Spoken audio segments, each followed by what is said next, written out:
Hey guys, welcome to a live episode of Pop Culture Minefield from Geekmas in Springfield, Missouri, 2019. Please remember to check out our merchandise. Links are down below in the video description. Buying our merchandise helps support what we're doing, and you can also visit our Patreon link down below and become a patron for as little as $1. Anyway, here's the show. Been in a position to go, hey, we'll help you develop this. Because back, in the 70s, nobody was looking to listen to anybody in comics, ever. It's like, if they had even attempted to say, hey, we could help you make this Batman movie, Warner's would go, who are you again? You own the property, we own. Yeah, so we can do whatever we want. So, thank you. Go sit down. And it's just the thing about it is that deal will never, it will never change. And same thing with Marvel. That's what we're seeing right now. And it's like, I don't want the licensing thing it's like the Superman. Yeah. When I heard the Kevin Smith thing when we talked about when Kevin Smith talking about when he was doing the Superman script, and the first thing out of I forgot his name. First thing out of his mouth was one of the guys at Warner Brothers like, well, what's the toy gonna look like? That's it. And I was like, that's the it. script's not done, but you're talking about toys. Yeah. Good. Yeah. That's what killed Batman the first time around. Yeah. What changed after Batman Returns was that they had to reorganize everything because Batman Returns wasn't kid friendly. And it's Hello?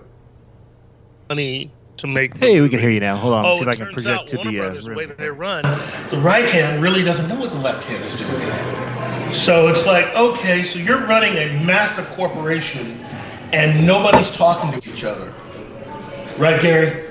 Yeah, pretty much. That's every publisher. Man, we just killed everybody. We died. Hold on, we're having some problems. You froze, man. You look better like that. Look right there. Stay that way. Don't move, man. All right, let's see what we get here. He's like Max Headroom, but Edit, someone. Beep, beep, beep, beep, beep. you see why we get along. I see. All right. Hi. What's up, brother? All right, let's give him some sound. I said, what's up, brother? Hold on. Hi, everybody. I can't see y'all, but I see a couple of people's heads down here. And normally people wish it was the reverse. Because when Gary does and says his thing, it's all good. Me, I'm the little ball of hate. No. I'm the one that gets called a dick all the time. I don't start out doing it. I tell people it's like, okay, this is how it goes.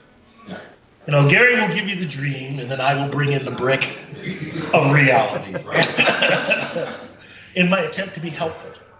Well, can you hear me? Can you hear me? It's still a wonder to me why. I don't think Gary likes to do all this with me, because I am like that. So. Hello. Hi. Can you hear me? Sorta. Yeah, what I was going to say is actually you are the nicer of the two of us. I am notoriously known as being a vicious dick.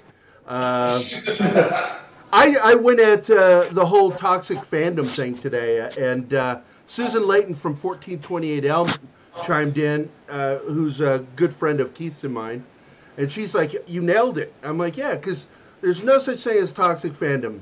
There's no such thing as toxic sexes. There's only toxic people. And so I went on that tirade today, and because of the whole incident with Henry Cavill. Oh, yeah. Defending what he said, because it's absolutely true. But what he said, he comes with a lot of wisdom. He's the knowledge-laying guy on the show. I'm the cute, cuddly, funny guy. I put a lot of stuff up my hiney. I got a knowledge enema. So we're just gonna have to do the best we can. Okay. We are not set up as well as we. It's all good. I don't know. As long as we can see and kind of hear them, that just means everybody has to watch the show. Yeah, there you go.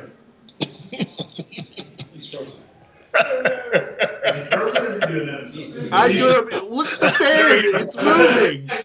It's called watching the background. Yeah, there you go. Hi, everyone. Hello. I'm Keith. And I'm Gary.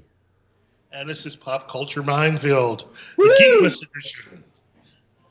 And is he recording? Because we can't by using these things. No, you can't record? No, okay. Not if we gotta have Well, so you understand, I'm in the future and I know how to do stuff like that. And yes, I'm recording. Thank you. Cool beans. Glad he's recording. If it gets ugly, somebody holler at me. Just okay. message me. Oh, I will. Yeah. Send in the house. Hi, all right, guys. are the moderators out of the room so we can talk dirty? I think my mother might be watching. Oh, hi, Mom. Anyway, okay, let's just jump right in. Okay, I think we're just going to do that. Go for it. I'm going to sip some first. soda while you do it. First things first. By now, all of you have heard about the Viacom CBS merger. Yay.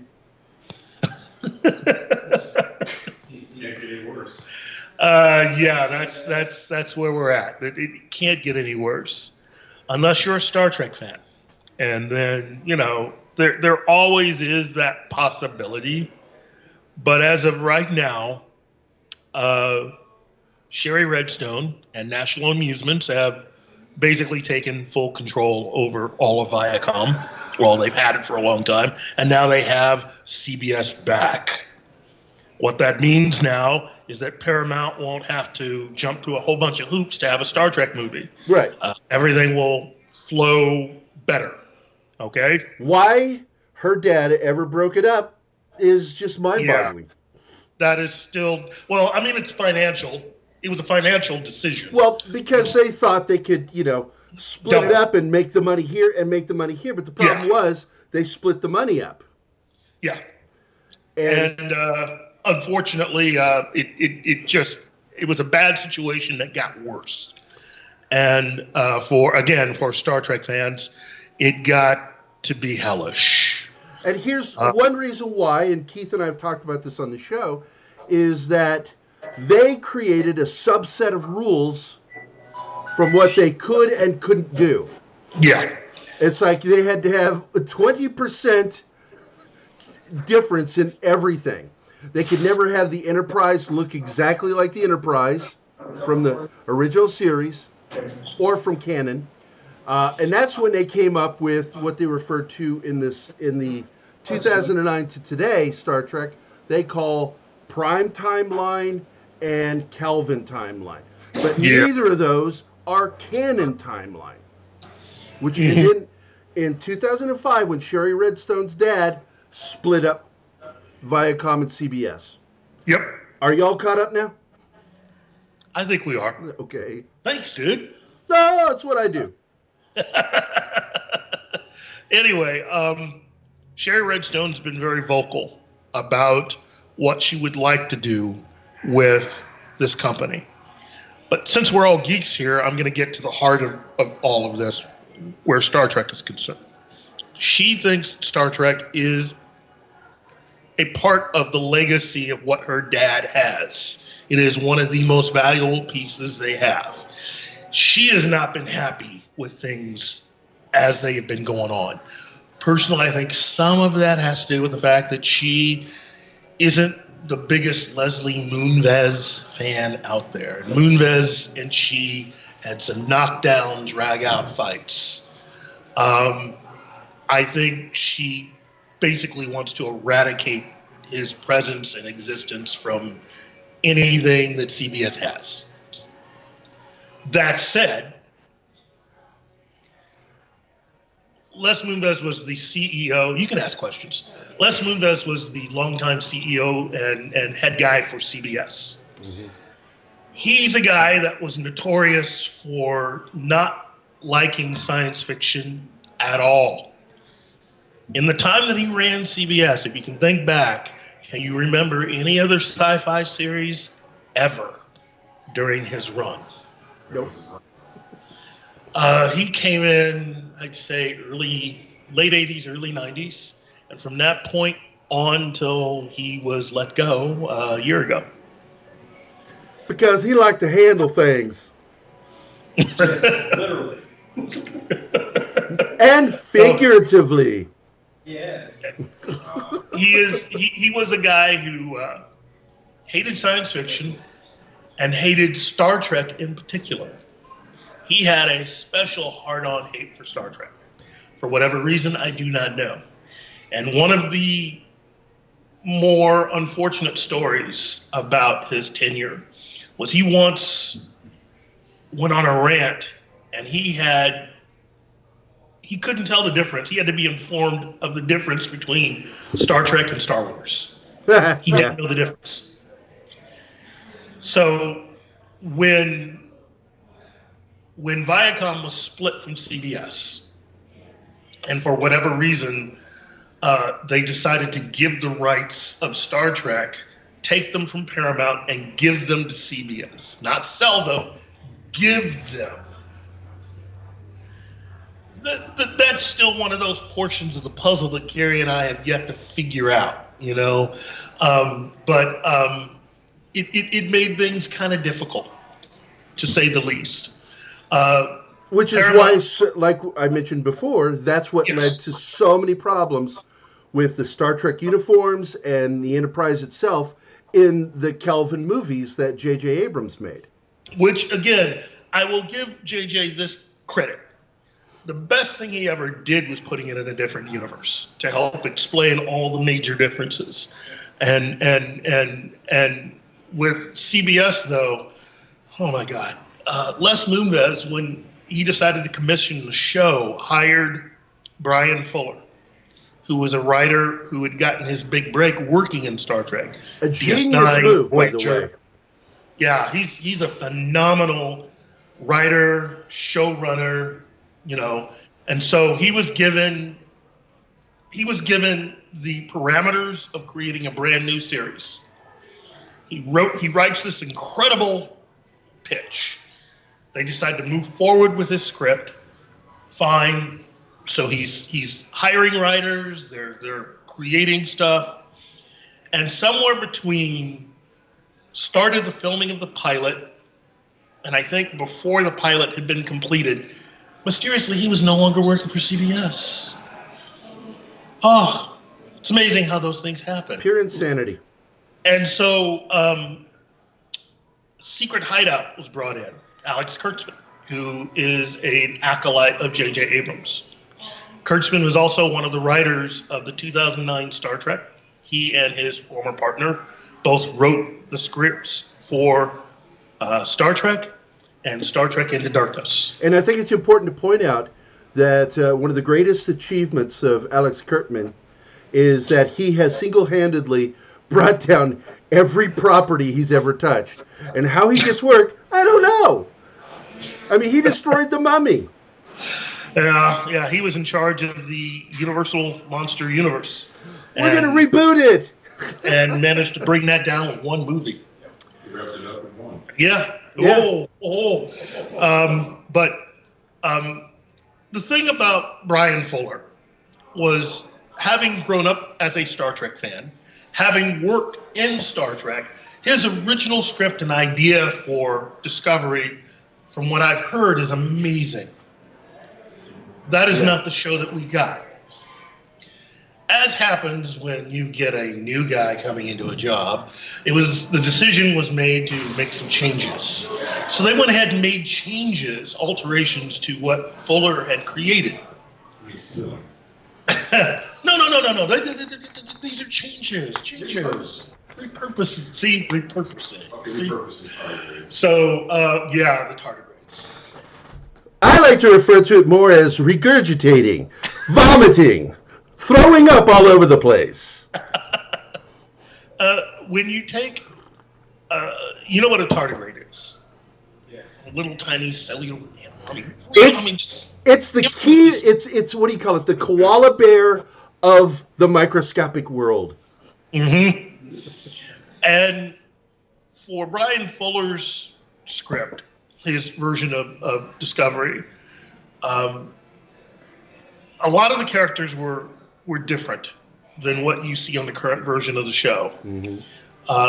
One of them being an engineer who was a tardigrade, human-sized tardigrade, and a crew person, which in the Secret Hideout / CBS Trek version of Discovery is an animal that doesn't interact and is used for the purpose of using the mycelial network. Yeah, it's just a device now. It's not a character. Yeah, it's a device. It's been turned into a device because in Fuller's original version, he actually is a big fan of science in real life.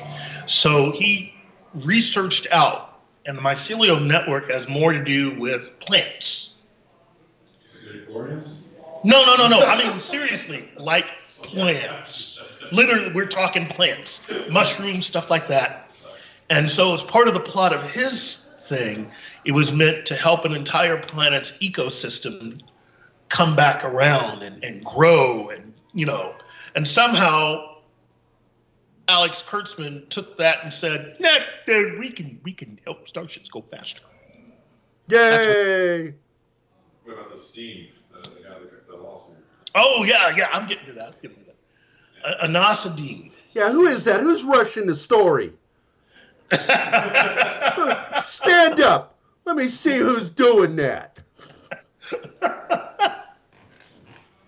Okay, Anasadine lawsuit creates this game called Tardigrades. He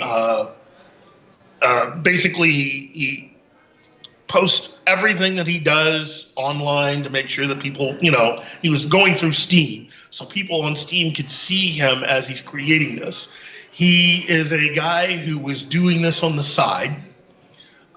His full-time job was taking care of his parents who were both sick. Yep. His father has since passed away. But when the new Trek program came out, people were emailing him and telling him he had to watch it because it seems like they took not just one concept, but various concepts from his original game ended up as part of what this series was about. Okay, let's break some of that down. One, the main character is a female who looks a lot like Michael Burnham. Two, the science engineer and the ship's doctor are gay. I mean, they took every single beat from it, including the gameplay itself and how it warped space. Tardigrade. Now, wait. Let me at least put one thing in here to at least help a little bit. All right. You may or may not know that Brian Fuller is an out gay man. Okay? I think that part of it was actually in his script. You think it was originally in there? Yeah, no, he put that in there. I think what it was how everything is used. When Alex Kurtzman and his people got in, they just started messing with stuff because they could. Anything here's something that I've learned from both J.J. Abrams and Alex Kurtzman, which is they belong to this school of thought that if something visually looks cool, that's what you go with. Yeah. It doesn't matter if it makes sense. Yeah, don't worry about logic or actual science. That's it. That is what holds Discovery together as a television series. Whatever looks cool is what they go with. And as long as, you have proper representation, then people will be distracted by that and not really understand that, hey, everything else is bullshit. I mean, that's exactly why Keith and I are friends, is because I needed a black friend. Did you make Kaquata? I did. Okay. I did. And I won a friend ward, too. You get a token? Token. You didn't say token? Yes, naturally, I'll give you one. But in the end, it created a situation for Mr. Adine that he eventually had to take legal action. Well, he tried talking to them. Yes, he did. And they would not return his calls. They would not get back to him. They wouldn't take his calls. And finally, he was forced to take legal action. Yeah. And so far, with the exception of one minor win in the courts, every other decision's gone against him. They dismissed the suit. Say what? They dismissed the suit. Yes. Yes. Which means he just has to keep doing it. Yeah, he has to keep appealing. Because eventually he's going to get a judge that understands actual creative rights and how it works.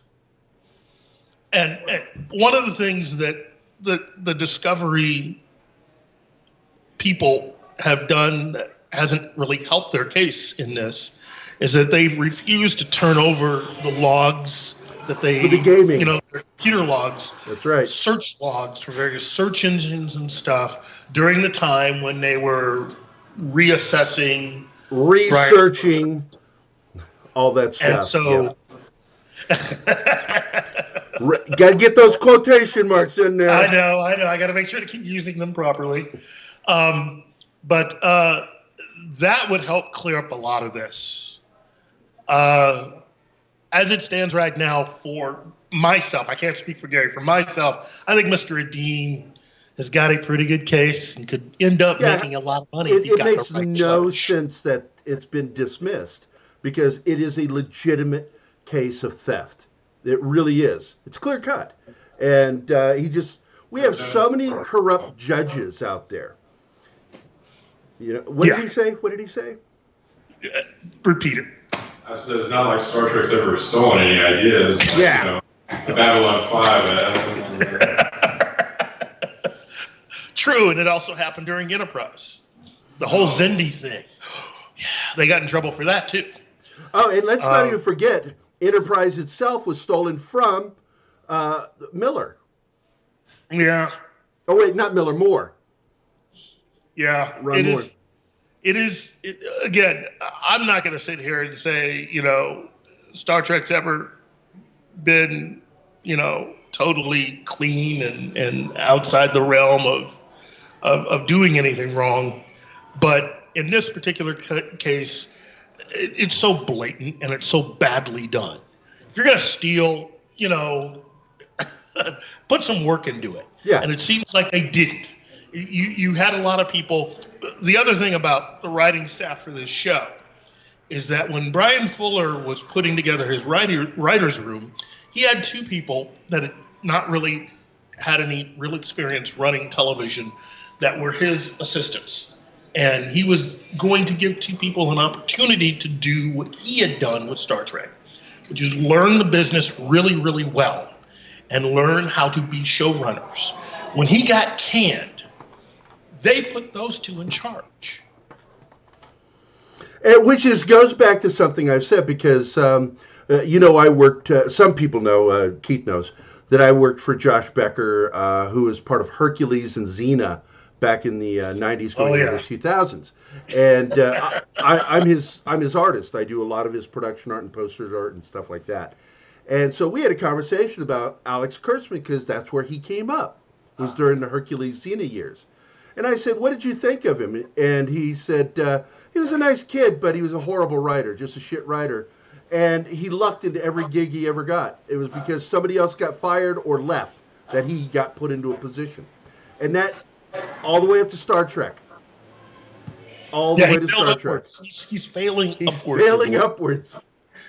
And now you have this show that is the most expensive Star Trek program of all time at about $10 million an episode. I'm glad Hartman showed up. Oh, right. Yeah, they got some great effects guys, but they don't even bother to hire actual sci-fi writers. That's the thing. They didn't hire any sci-fi writers at all. Look back at all the best Star Trek from the original series all the way up through Voyager. Some of their best writers were always really good sci-fi writers who have published. We should mention that DC Fontana passed away this week. Yes. Thank you for reminding me of something so painful. Yeah, Dorothy is... and seriously, it was painful because of who she was. DC Fontana was an amazing person as far as people that have interacted with her, that knew her, but also what she meant to the genesis of what we now know as classic Star Trek. Yep. As far as I'm concerned, Gene Roddenberry and Gene L. Kuhn were the creative heart of that show. The three of them together did more to create everything that actually is Star Trek. Yeah, and you look at the scripts she wrote too. I mean, just some of the best Trek. Yes. It was an amazing loss. Kurtzman did make a comment about her. I wish he would take more from what she was able to put forward as far as character development. Yeah. That's something that's really hard with Discovery. I don't know if you guys have actually seen at least a couple episodes, but you've seen them all. So yeah, it's very rare that you would have a subordinate strike a captain and be able to still stay on the ship. No, because they can say whatever they want to in science fiction and make up really bad sci-fi. Screw real science and astrophysics. We'll just say that this star, it's 1 billion light years away. We can get their signal instantaneously, whatever. But when it comes down to the military aspects of Star Trek, they really need to tread carefully because, your behavior and your conduct on a bridge in the U.S. Navy is no different than how Starfleet would behave because they're built off of the Navy standards. And you don't disrespect... Well, hold on. Wait. What's your objection? All right, so let's also remember how many Commodores were evil in the original. Yes! So I'm going to say that technically there was enough... Well, have you ever met a Commodore? They're kind of dicks. What? Anyway. What did you say? Say what? I said, have you ever met a Commodore? They're all kind of dicks. All 64 of them. But no, from that respect, I would say that they had a lot of issues back in that era. Yeah. And so I wouldn't put too much past that. And then, just, we have the hardcore good ones, and then we have a lot of bad seeds. True, but the circumstances of what I'm talking about in the pilot. Oh, yeah. I think I'm not too hard on that. That's one I let pass just because that era that they are in. Yeah, and that's the unfortunate thing. It was the understanding was that when Brian Fuller was creating Discovery, it was actually meant to be loosely related to the Kelvin movies, which is the reason why the design of the uniforms and various other things are pretty much reminiscent of what you get out of the films. And the lens flares. Even though, Kurtzman will tell you, it's all original.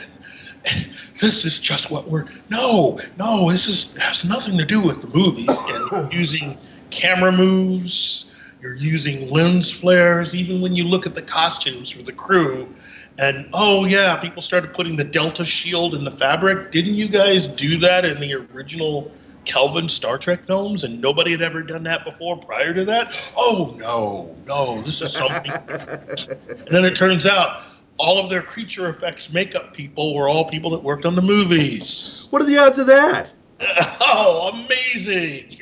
Unbelievable. And many of the people that built the sets worked on the movies.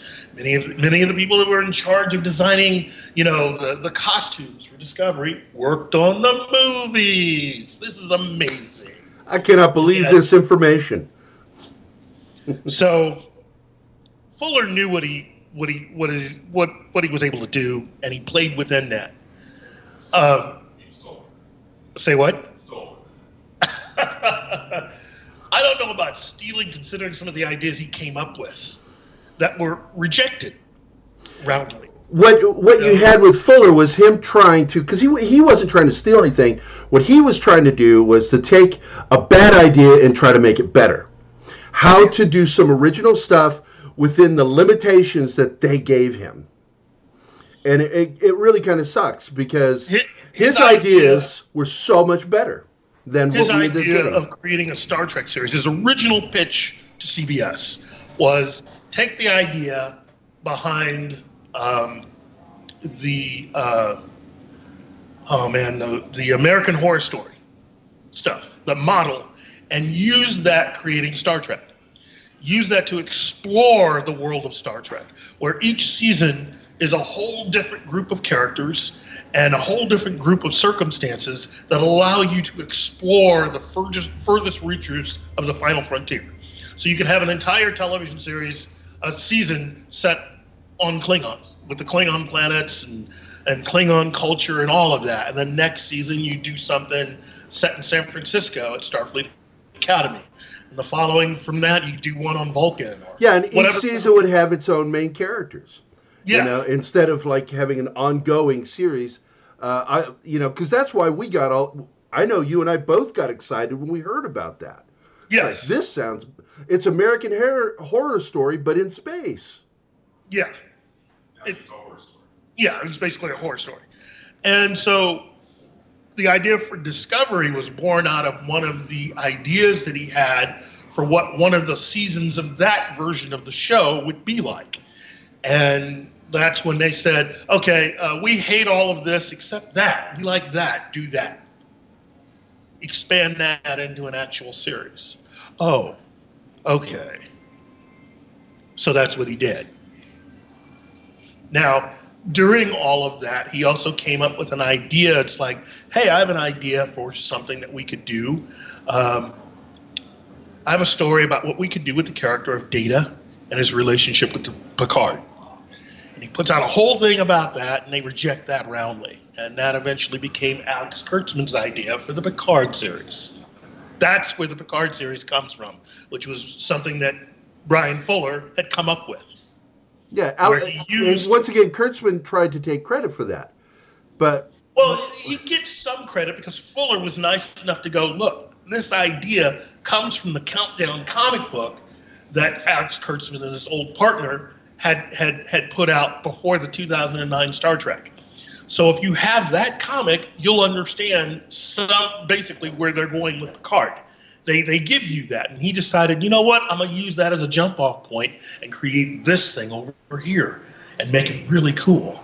And what Alex Kurtzman's done is, again, he went through it, and it's like, oh, this is nice, but I have to make some adjustments.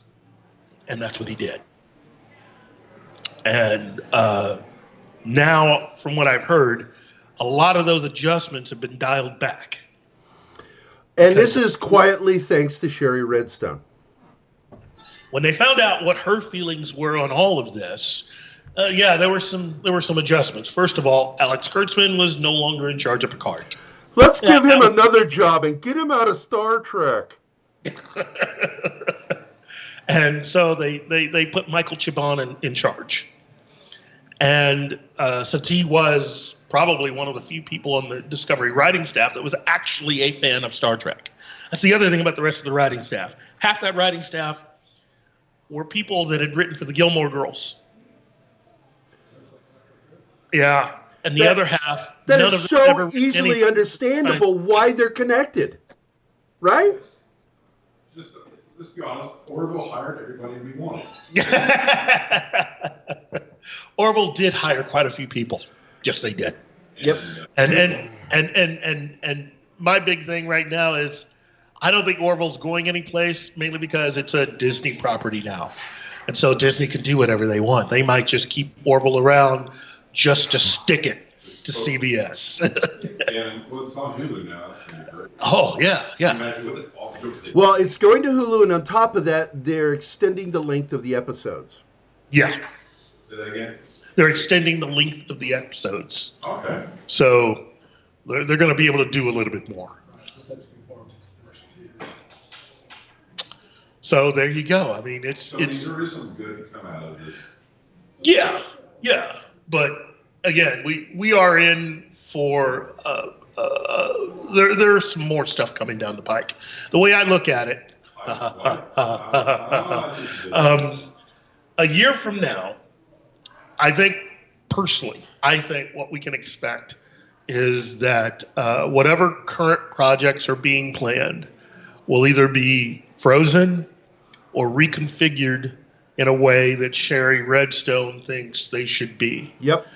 I think Section 31 will be something that they're going to, they say they have a pilot script, and that script will then be reconsidered. I believe that a lot of the spinoff programs and stuff that they're planning in conjunction with CBS Trek that they have been talking about, that Kurtzman's been talking about, will be reconsidered. And I think ultimately Sherry Redstone will have 3 very distinct choices to make.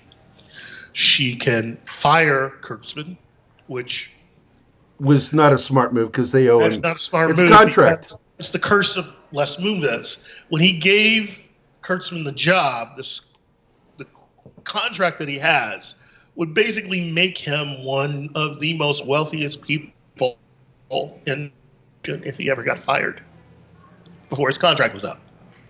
Now, Sherry Redstone, I'm sure, has had every available lawyer go through that. They are still looking for a way around it, but until that happens, Kurtzman still has a job. And one of the things you and I talked about on this last episode is that basically you go ahead and make whatever it is you want to make there, Alex Kurtzman. We don't have to put it out. And I've run into that when I had a conflict with a publisher once, not me personally, but the writer of a project I worked on, and the publisher paid us, but never printed the book because he didn't like the writer. And it sucked for me because one of my comics never went out. All because of that shit. So you think that going Kathleen Kennedy and Kurtzman were on the same level? Of incompetence? Well, if you're talking about for incompetence, yeah.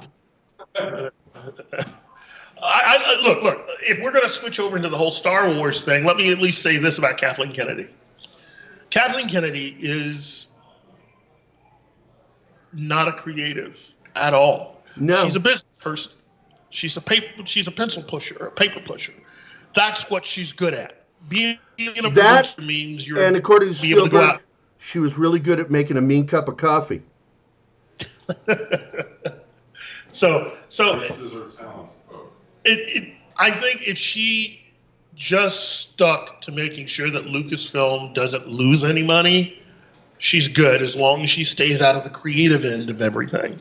And that creative end, in my opinion, would be better served if Jon Favreau, Dave Filoni, with a little outside help from Kevin Feige, if the 3 of them just guided Star Wars from here on out. And there's been a lot of hubbub about that, too, that's a good possibility. Yeah. But going back to Kathleen Kennedy, the biggest mistake with her was George Lucas trusting her. Because the sole reason, because people are like, oh, she was given that job because she was the perfect person for it. That is not why she was given that job. She was given that job for one reason and one reason only, and that was to back up George Lucas with Disney. Because he figured, I need somebody in my camp, and because of the relationship they had, he thought it was going to be her. And she was the first one to stick the knife in. Yeah, Ride of a Lifetime. That book, Ride of a Lifetime. Check that out. That gives away a lot of secrets. Bob Iger lays it out exactly why George Lucas was. Every time I think, you know what, there's just something about this guy. And he does something that's just totally outside the box. It's like, obviously, he really doesn't want to stay with Disney any longer. He's telling the truth. I think that with the way he wrote that book, I think he wants to be president. Yeah. He laid it all out there. I vote for him, but I really appreciate the fact that he wrote that book because he just pretty much laid it all out there. He talked. He just gave it all up. He gave up even his own personal thoughts on his relationship with George Lucas. He was honest about that. Wow. To the point where it made him look bad. Yeah. Yeah. I mean, he put it out there, and he talked about what happened between Kevin Feige and Ike Perlmutter. He put that in that book. That's the best part. Yeah, it's very important to understand Ike Perlmutter's contribution to how the MCU. You've never heard that name? Yeah, there's a reason for that. Ike Perlmutter was the guy. He was a Commodore. Ike Perlmutter was the guy that actually owned Marvel. He's the guy that Disney went to buy Marvel from. Okay. Rather than, and he's a billionaire. He was a billionaire when he bought Marvel. He doesn't really need to do anything. Nope. Okay. When they came in to buy it, he decided, well, it's a package deal. I'm going to continue to run Marvel. And they said, okay, that's cool, So he did. And Marvel Studios was created as a division of Marvel, not as its own separate entity. So the way Ike Perlmutter did everything is that he could tell both Marvel Television and Marvel Studios what to do. He had that kind of power. And it was he that made that decision early on, telling Kevin Feige, I'm sure this Black Panther thing is important to you, but movies where minorities and women are in the leads don't make us money, so we're never going to make those while I'm running things. So that's the reason why you're seeing a Black Widow movie come out now, because Ike Perlmutter didn't want one to exist. He didn't want a Captain Marvel movie, and he didn't want a Black Panther movie. Yeah, I know. I get it. But still, it goes because he didn't want to have to attempt to sell merchandising and toys, which also he said, it doesn't work out very well when minorities and women or toys. Kids don't want to buy it. So that was the thing. And Kevin Feige had a problem with that. Of course, he's not completely wrong with some of that. But he was still an asshole for doing it. Yeah, the guy was a dick. Because, and I can say that after what he did during the Avengers, when you have the press come in to do interviews for a movie, and in this case, this was the Avengers, okay? Usually when for other movies, you go to a hotel, they bring in the international press, they bring in everybody. You spend all day sitting in a room answering the same 5 questions, right? Right. Usually you have food and stuff laid out. They'll have food for the press and food for the people there. Perlmutter decided that they had sodas for the press. Sodas. And he said, 1 soda per press person. He's a penny pincher. He doesn't like to spend money. He's my grandmother. He was almost responsible for getting the cast of the Avengers to quit. If you remember how much they were being paid when they made that movie, Perlmutter didn't want to pay them anymore. He said, look, we got these people and they have to do what we tell them to do. And RDJ's like, if you don't increase everybody's pay, I won't re-up to be Iron Man again. There you go. I love RDJ and that for would doing have killed the MCU because you would have had nobody. Chris Evans was one of those people who was on the verge of quitting after the first Avengers movie because of how much he was getting paid. And that was all due to Perlmutter. So there you go. And I think that's it for us, right? I think we're going to wrap it up. First of all, let's give a round of applause for Keith and Gary. Thank you very much, guys. Geekmas 2019. Couldn't do it without you guys, for sure. You guys are a part of the family, the community here in the Springfield area. So thank you very much. And please visit our YouTube channel, subscribe, and most of all, help us increase and get better You can buy our merchandise, or you can go to Patreon and just give $1 and help us keep some doing. of those T-shirts left? Yeah, I got a box full. Yeah, so you can get one of these lovely beauties. Absolutely. Look them up on YouTube. Go to Patreon. Is it patreon.com/ I don't even remember. Just go to our YouTube. Okay, it's on our YouTube channel. Yeah, there you go. Go to the YouTube channel, and because the links are all there in the descriptions as well. Yeah, content on the regular. You guys are doing a great job, and we appreciate you guys being a part of Geekmas today. Thank you. Keith will be around and about, and then you'll be back later on. We're going to do a big panel later on today with a whole bunch of YouTubers, podcasters, and stuff. So be looking forward to that later on. That's at 5:30. We got a costume contest at 6:30. So a lot going on the rest of the day. We thank you guys for being here as well. Glad we got this to work. Was a little concerned at first, but I'm glad it worked out because I think it Yeah, me too. I wish I could be there with you guys, but I don't have any pants on, so there. Yeah, and we would not let him in the door until he put pants on and he decided just to walk away. So I would just be, oh. Anyway. Thanks a lot, guys. Thank you, everybody. We'll get the next panel going here in about 10 minutes. Bye, guys. Bye, Gary. Attacked by the mic.